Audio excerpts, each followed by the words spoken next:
And I mean, Pakistan clearly on the verge of bankruptcy itself. Pakistan cannot do that, though it may try to use Chinese money. But in your appreciation, will China want to fill this vacuum? No, it's just not China's model. They typically do Belt and Road Initiative projects, as you know, where they loan you money, and which is paid back to you, and use their own people and their own materials and so forth. And again, that is a developmental model that they employ. In some places it has worked reasonably well. There's some others where I think there have been some lessons learned, but it is just not their model. And again, China is cautious.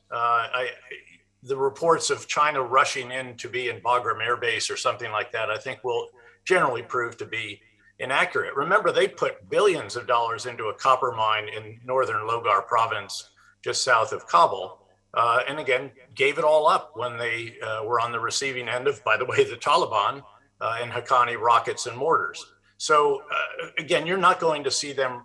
They're more concerned, I would contend, Gaurav, actually about Islamist extremism coming out of Afghanistan rather than them going in, even as attractive as the many minerals are. I mean, the mineral worth of Afghanistan is extraordinary. It is in the trillions with an S on the end of dollars. But if you can't get it out, if you don't have the lines of communication, if you don't have the human and physical capital to do that, it's very, very difficult to exploit it. So maybe over time, I would love to see some projects, actually. I'd love to see the Turkmenistan-Afghanistan-Pakistan-India pipeline come to reality. We dreamed that up when I was the commander over a decade ago. But obviously it has not been possible because of the situation on the ground in Afghanistan, and also, of course, some other issues with your Western neighbor. You're absolutely right, because TAPI is something, the Turkmenistan-Afghanistan-Pakistan-India pipeline is something that a lot of investment was to be made. But the point is, with an extremely unstable Afghanistan and a completely unreliable Pakistan, and your appreciation, is Pakistan, has it emerged, in your view, victorious after this?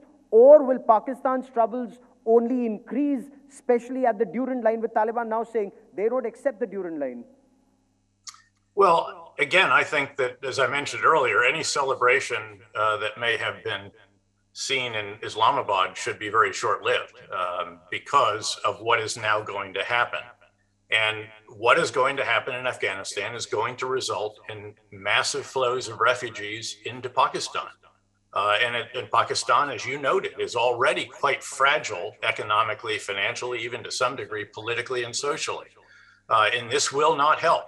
So whatever satisfaction they may have seen in the US leaving and the coalition departing and the Afghan government flying away and so forth, I think they probably will look back and ask whether it wasn't actually better before than it is now. They're also, of course, going to lose all of the assistance that we used to provide because of their role in helping us maintain our forces in Afghanistan, and an enormous amount of economic benefit that they got literally just from everything going into and out of Afghanistan, not just military goods and services, but basic foodstuffs and all the rest of that. I mean, the Afghan economy, in many respects, was built around an international presence that had money that could spend in the major cities in particular. And a lot of that came into the country, the majority of it, of course, through Pakistan.